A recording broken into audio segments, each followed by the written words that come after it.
ሰበር ዜና ግብጽ በታላቁ የኢትዮጵያ ህዳሴ ግድብ ላይ የያዘችውን ጠንካራ አቋም አልቀለብስም ስትል አስጠነቀቀች። ሀገሪቱ በህዳሴው ግድብ ድርድር ላይ የጣለችውን እገዳ እንደማታነሳና ወደ ሶስትዮሽ ድርድር እንደማትመለስ በድጋሚ አስታውቃለች። አብራችሁን ቆዩ። በቀዳሚነት ወደ እናንተ የምናደርሳችሁ ይሆናል። በደሴ ከተማ ህጻናት በቦምብ ጥቃት ህይወታቸው ማለፉ ተሰማ። በደሴ ከተማ የቦምብ ፍንዳታ መከሰቱንና በሰው ህይወት ላይ ጉዳት ማድረሱ ታውቋል። የቦምብ ፍንዳታው በማን ተፈጸመ? ያደረሰውስ ጉዳት? ዝርዝሩን የምንነግራችሁ ይሆናል። ትውልደ ኢትዮጵያዊቷ ዲሞክራቲክ ሶሻሊስት ሜላት ኪሮስ በኮሎራዶ ምርጫ አንጋፋዋን እጩ አሸነፈች። የ9 ዓመቷ ትውልደ ኢትዮጵያዊትና ዲሞክራቲክ ሶሻሊስት ለ15 ተከታታይ ዘመናት የህዝብ ተወካዮች ምክር ቤት አባል የነበሩትን ዲያና ደጌትን በከፍተኛ ድምፅ ማሸነፏ ተረጋግጧል። ተጨማሪውን ይዘናል። ከውጭ በተሰማ ሰበር መረጃ የምዕራብ አፍሪካዊቷ ሀገር በጎርፍ አደጋ እየተናጠች ነው ተባለ። በጋና በደረሰ ድንገተኛ የጎርፍ አደጋ የ12 ሰዎች ህይወት ማለፉ ተዘግቧል። ተጨማሪ 7 ሰዎች ደግሞ እስካሁን የደረሱበት እንደማይታወቅ ተገልጿል። ዝርዝሩን ይዘናል።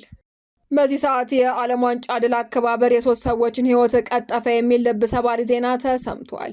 ከ40 ዓመታት ረጅም ጥበቃ በኋላ የተገኘውን ታሪካዊ የዓለም ዋንጫ ድል በሜክሲኮ ሲቲ አደባባይ ላይ ያስከተለው ታላቅ ደስታና እልልታ በአሳዛኝ ሁኔታ በለቅሶ ተቋጭቷል ተብሏል። ተጨማሪውን ይዘናል። የተከበራችሁ ቻናላችን ቤተሰቦች ዝርዝር መረጃዎችን ከመመልከታችሁ በፊት ቪዲዮውን ላይክ በማድረግ ማድመጥ እንድትጀምሩ እየጋበዝን በቀጥታ ወደ መረጃዎች ተሸጋገርን። በቅድሚያም ግብጽ በህዳሴው ግድብ ድርድር ላይ የጣለችውን እገዳ እንደማታነሳ አስታወቀች። ግብጽ የውሃ ዋስትናዋን የሚያረጋግጥ ህጋዊ አስገዳጅ ስምምነት ላይ ለመድረስ ካልሆነ በስተቀር ወደ ታላቁ የኢትዮጵያ ህዳሴ ግድብ ድርድር እንደማትመለስ በድጋሚ አረጋግጣለች። የሀገሪቱ የውሃ ሀብትና መስኖ ሚኒስትር ሃኒስ ዊሊም እንደተናገሩት ግብጽ እንደ አውሮፓውያን አቆጣጠር በታህሳስ 2023 ድርድሩን ለማቋረጥ የወሰነችውን ውሳኔ አይቀየርም ብለዋል። ሚኒስትሩ አክለውም የናስር ሐይቅ የውሃ ክምችት በአሁኑ ወቅት አስተማማኝ ደረጃ ላይ እንደሚገኝና ለሀገር ውስጥ ፍጆታና ለኃይል ማመንጫነት በአግባቡ እየተመራ መሆኑን ገልጸዋል። ኢትዮጵያ በበኩሏ ግድቡን ለልማቷ ወሳኝ መሆኑን በመግለጽ በአባይ ወንዝ ላይ ያለባትን ሉዓላዊ መብት የሚገድብ ማንኛውንም ስምምነት ውድቅ በማድረግ ፕሮጀክቱን የማንቀሳቀስ መብቷን ስታስከብር ቆይታለች። የአፍሪካ ህብረትና ዓለም አቀፍ አካላትም ለዓመታት ጥረት ቢያደርጉም በሶስቱ ሀገራት መካከል እስካሁን ድረስ አጠቃላይ ስምምነት ላይ መድረስ አልተቻለም ተብሏል። በደሴ ከተማ በደረሰ የቦምብ ፍንዳታ የአንድ ህፃን ህይወት ማለፉ ተሰማ። በፍንዳታው ሌላ አንድ ህፃን በከባድ ሁኔታ መቁሰሉን ሚዲያችን ለማወቅ ችሏል። በትላንትናው ዕለት ከሰዓት በኋላ 8 ሰዓት ገደማ በደሴ ከተማ ወሎ ዩኒቨርሲቲ ማዶ ጎረ ጀርሳ በተባለ አካባቢ ህፃናት መጫወቻ መስሏቸው የያዙት ቦምብ ፈንድቶ የአንድ የ6 ዓመት ህፃን ህይወት አልፏል ተብሏል። የሟች ህፃኑ ስርዓተ ቀብር በዛሬው ዕለት የተፈጸመ ሲሆን በቦምብ ፍንዳታው ክፉኛ የቆሰለው ሌላኛው ህፃን ደግሞ በሆስፒታል በጽኑ ታማሚዎች ክፍል ውስጥ ይገኛል ተብሏል። የሰሜኑ ጦርነት ትቶት የሄደው ይህ አደገኛ ጠባሳ አሁንም በህፃናት ላይ አደጋ እያደረሰ ነው ተብሏል። በመሆኑም ወላጆችና ቤተሰቦች የልጆቻቸውን ውሎና መጫወቻ ቁሳቁስ በትጋት ሊከታተሉ እንደሚገባ የደሴ ከተማ አስተዳደር መልእክት አስተላልፏል። ትውልደ ኢትዮጵያዊቷ ዲሞክራቲክ ሶሻሊስት ሜላት ኪሮስ በኮሎራዶ ምርጫ አንጋፋዋን እጩ አሸነፈች። በዴንቨር ኮሎራዶ በተካሄደው የዲሞክራቲክ ፓርቲ የመጀመሪያ ደረጃ የምርጫ ውድድር የ29 ዓመቷ ትውልደ ኢትዮጵያዊትና ዲሞክራቲክ ሶሻሊስት ሜላት ኪሮስ ለ15 ተከታታይ ዘመናት የህዝብ ተወካዮች ምክር ቤት አባል የነበሩትን ዲያና ደጌትን በከፍተኛ ድምፅ ማሸነፏ ተረጋግጧል። ይህ ድል በግራ ዘመም ወይንም ሌፍት ሊስት ተራማጅ ፖለቲከኞች በኩል በፓርቲው አንጋፋና ተጽዕኖ ፈጣሪ ፖለቲከኞች ላይ የተመዘገበ የቅርብ ጊዜ ትልቅ ስኬት ተደርጎ ተወስዷል። 78 በመቶ የሚሆነው የምርጫ ድምፅ ተቆጥሮ ሲያበቃ ሜላት ኪሮስ ከተቀናቃኛቸው ደጌት በቅርብ 7000 የሚበልጥ የድምፅ ብልጫ በመውሰዷ በርካታ የአሜሪካ መገናኛ ብዙሃን የምርጫውን ውጤት እንደምታሸንፍ ግምት ሰጥተዋታል። በልጅነቷ ከኢትዮጵያ ወደ አሜሪካ የተሰደደችውና የቀድሞ የህግ ባለሙያ የሆነችው ሜላት ኪሮስ በምርጫ ቅስቀሳ ወቅት በዲሞክራቲክ ፓርቲ መሪዎችና በእስራኤል የጋዛ ጦርነት ዙሪያ በወሰደችው ጠንካራ አቋም ሳቢያ ከፍተኛ ትኩረት ስትስብ ቆይታለች። በተለይም የዲሞክራቲክ ፓርቲ መሪዎች ለእስራኤል የሚያደርጉትን ድጋፍ በግልጽ በመንቀፍና የእስራኤልን እርምጃ የዘር ማጥፋት ወይንም ጄኖሳይድ ነው በማለት በመኮነን ትታወቃለች። ከዚህ ቀደምም በዚህ ጉዳይ ላይ የህግ ተቋማትን የሚተች ጽሁፍ በማህበራዊ ገጿ ላይ ካጋራች በኋላ ጽሁፉን ለማንሳት ባለመስማማቷ ምክንያት ከስራዋ መባረሯ ይታወሳል።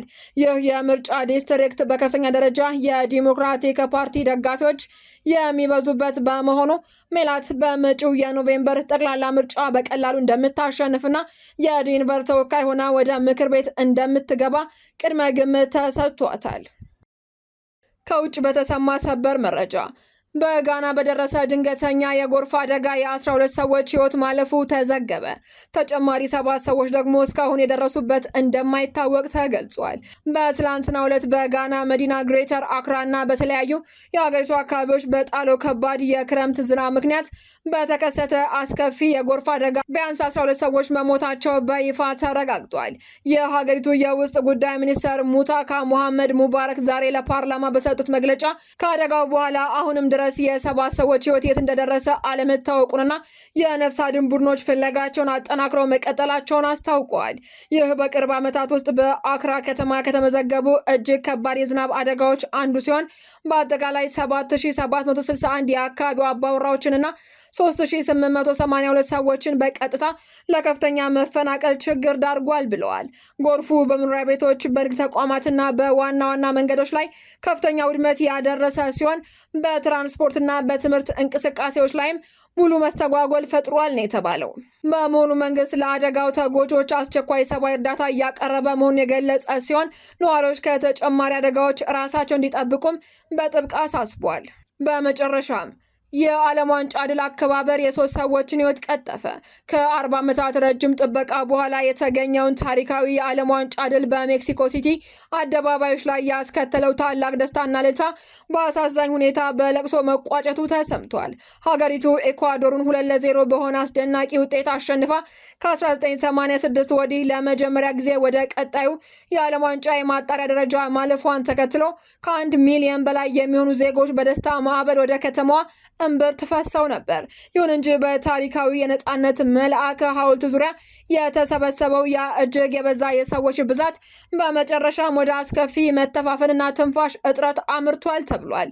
ቢቢሲ በዘገባው እንዳስነበበው ይህንን ተከትሎ በተፈጠረው መገፋፋት የ3 ዜጎች ህይወት በአሳዛኝ ሁኔታ ማለፉንና የከተማዋ የጤና ባለስልጣናት ረቡዕ ዕለት በይፋ አረጋግጠዋል። ከሟቾቹ መካከል የ19 ዓመት ወጣት የምትገኝበት ሲሆን የ48 ዓመት ሴትና የ44 ዓመት ወንድ የዚህ አሳዛኝ ክስተት ሰለባ ሆነዋል ነው የተባለው። ምንም እንኳ የድንገተኛ አደጋ ሰራተኞች በቦታው ደርሰው የልብና የሳንባ መነቃቂያ ሕክምናን ጨምሮ ከፍተኛ የነፍስ አድን ርብርብ ቢያደርጉም ተጎጂዎቹ ወደ ሆስፒታል ከደረሱ በኋላ ህይወታቸው ሊተርፍ አልቻለም ነው የተባለው። የከተማ አስተዳዳሪ መሪ ክላራ ብሩጋዳ ሞሊና በደረሰ ድንገተኛ አደጋ የተሰማቸውን ጥልቅ ሐዘን ገልጸው ለተጎጂ ቤተሰቦች ከልብ የመነጨ መጽናናት ተመኝተዋል። አስተዳደሩን በዚህ አስቸጋሪ ወቅት ከጎናቸው በመሆን አስፈላጊውን ድጋፍ ሁሉ እንደሚያደርግ ቃል ገብተዋል።